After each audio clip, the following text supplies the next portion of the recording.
À venir, notre invité exceptionnel ce soir, le président du parti Union pour une Guinée nouvelle, Dr Diao Baldé. Avec lui, il sera essentiellement question de ce sommet, bien entendu annoncé de la CEDEAO justement qui prévoit d'organiser un sommet, si vous ne le savez pas, extraordinaire pour discuter de la transition guinéenne ainsi que des élections prévues en 2024 pour le retour à l'ordre constitutionnel. Et selon nos informations, cette rencontre est prévue dans la capitale éthiopienne, Addis Abeba, en mars de la 36e session ordinaire de l'Assemblée de l'Union africaine qui aura lieu du 18 au 19 février 2023. Sur le sujet, c'est Dr Diao Baldé que nous aurons comme invité. Il est le président du parti UGN, membre de l'ANAD. En attendant, qu'est-ce qu'on va faire? On va revenir, on va maintenant évoquer ce sujet qui tourne essentiellement autour de l'ancien président de l'Assemblée nationale et c'est quoi accusé qui pourrait être renvoyé devant la chambre de jugement de la CRIEF Alpha Mamadou dans les prochains jours. Et selon nos informations, il n'y a plus d'acte à poser dans ce dossier qui est un règlement.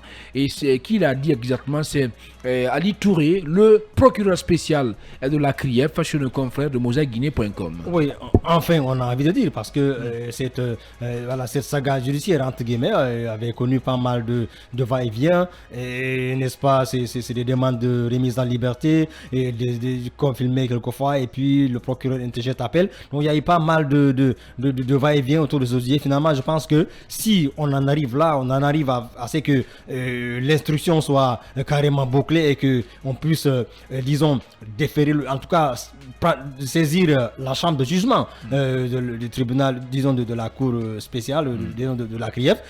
C'est une très bonne chose parce que leur détention préventive à la maison centrale, elle avait pris du temps et il y avait eu pas mal de commentaires là-dessus. Finalement, si on n'est pas venu en tout cas à tout mettre en œuvre, à tout régler dans ce dossier et que l'on s'achemine vers un procès, c'est tout ce qu'on souhaite. Aussi bien pour, comment on appelle, Damaro, mais aussi pour tous les autres, pour Kassori et tous les autres. On voit que la CRIEF finalement est en train d'un petit peu de tirer peut-être les leçons de nombreuses critiques qu'il y a eu à son encontre. Et voilà, on va s'acheminer donc vers la juridiction de jugement où on va les appeler à la barre. Ils vont s'expliquer par rapport aux accusations qui pèsent contre eux. Ils vont se défendre et l'accusateur principal, je veux dire l'accusation, le parquet, va apporter tous les éléments de preuve. Donc on attend de voir un petit peu ce que justement cette instruction définitive va donner parce que, comme on le dit, l'instruction définitive c'est à la barre. Donc on attend de voir un peu ce que les débats vont donner et on espère que la vérité jaillira et on saura vraiment qui a raison et qui ne l'a pas. Le brillant Alpha Mamadou. Alors, mais Khalil, est-ce que quand même c'est pas grave quand,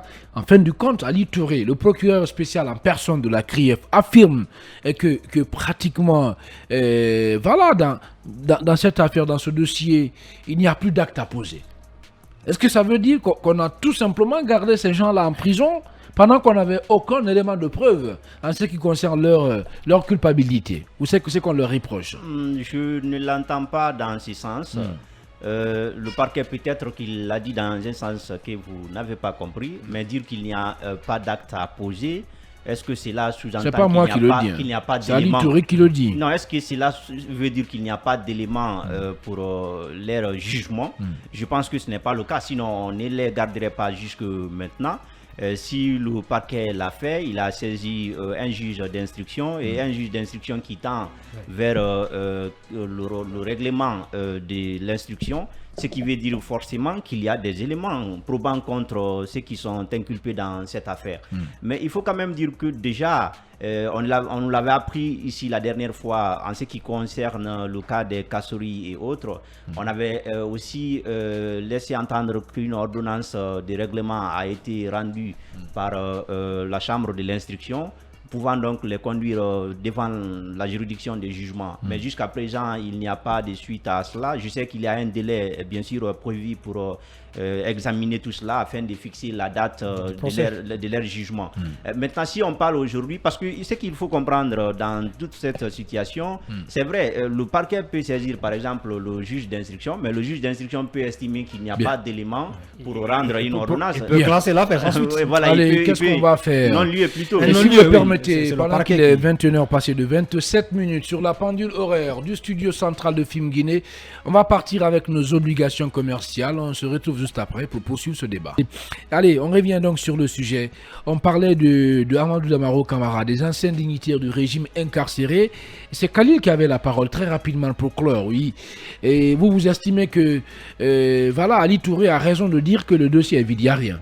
Mon cher Homo, il ne faut pas transformer. Non, c'est une question. Ou bien c'est pas ce qu'il a dit. Je n'ai pas dit cela. D'accord, alors aidez-nous. Voilà, Aidez-nous. Je disais plutôt que si le parquet il a estimé qu'il y a des charges qui peuvent être reprochées aux anciens dirigeants du régime Alpha Condé et qu'il a pris le soin d'engager des poursuites, c'est qu'il s'est fondé sur des éléments. Maintenant, je dis que lui aussi peut peut-être saisir le juge d'instruction afin d'instruire l'affaire concernant ces personnes citées, mais il se peut que le juge d'instruction aussi ne poursuit pas, c'est-à-dire que n'aille pas au bout des prétentions du procureur spécial après la CRIEF, mais si vous constatez, parce qu'on estime maintenant qu'il y a une ordonnance de règlement qui va être rendue, qui va donc annoncer que l'instruction est achevée, et que le dossier est un peu. Si on n'a pas de preuves contre ces gens-là, il faut les libérer. Est-ce que c'est ce qu'on vous a dit? C'est pas ce que nous a été dit. Mais ça sonne comme ça en fait. Ça sonne comme ça.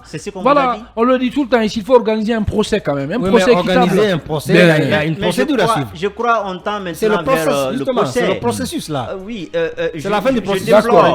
Je déplore le fait qu'ils passent tout ce temps en prison parce qu'on pouvait simplement les placer sous contrôle judiciaire et quand on pouvait peut-être les faire appel, mais aujourd'hui les incarcérer jusqu'à un certain moment, je n'apprécie pas cela. Mais ce qui est quand même clair dans ce dossier, il faut l'éclaircir, il faut lever tout le doute sur ce qui les concerne. Parce que eux-mêmes, ils ne se sentiront pas réellement à l'aise, ils ne se sentiront pas dans leur droit si réellement le dossier n'est pas jugé.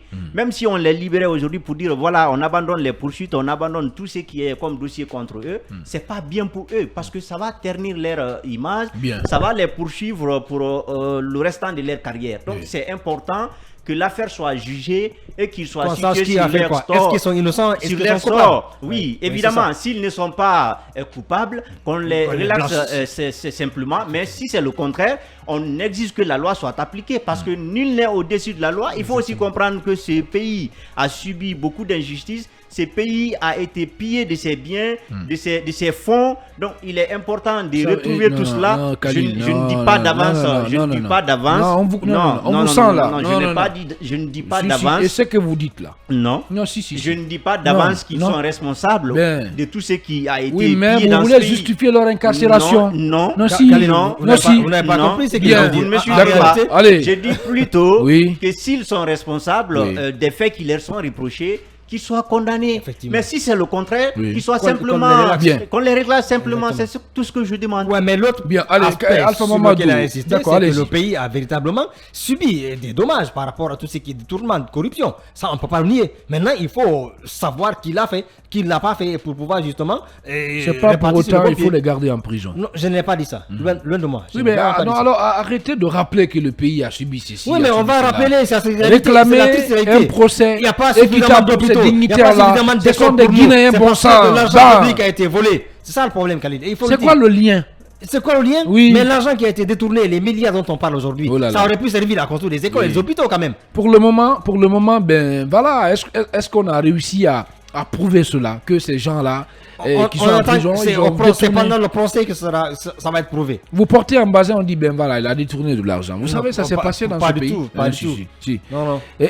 Selon vous, qu'est-ce qui peut expliquer un peu Khalil ou Alpha Mamadou, puisque Khalil a trop parlé aujourd'hui, qu'est-ce qui peut expliquer un peu, disons, l'incarcération, comment je peux appeler ça, de façon prolongée des anciens dignitaires du régime Alpha, comme Kassori Fofana par exemple? Qu'est-ce qui peut expliquer? Bon, c'est difficile à dire parce que, comme le disait Khalid tout à l'heure, c'est des gens quand même dont on avait retiré tous les documents de voyage. C'est des gens qui ont des domiciles connus. C'est des gens qui ont des avocats qui ont élu domicile dans des comment on appelle, des cabinets d'avocats. Donc moi je pense que c'est des gens qui avaient la garantie de représentativité. Maintenant, si le procureur s'est opposé tout le temps, c'est son droit aussi, il faut le dire, s'il s'est tout le temps opposé à leur remise en liberté, c'est dans son droit. Mais vraiment, c'est difficile à expliquer. C'est difficile à expliquer. Dans un instant, on va partir avec la rubrique à bâton rompu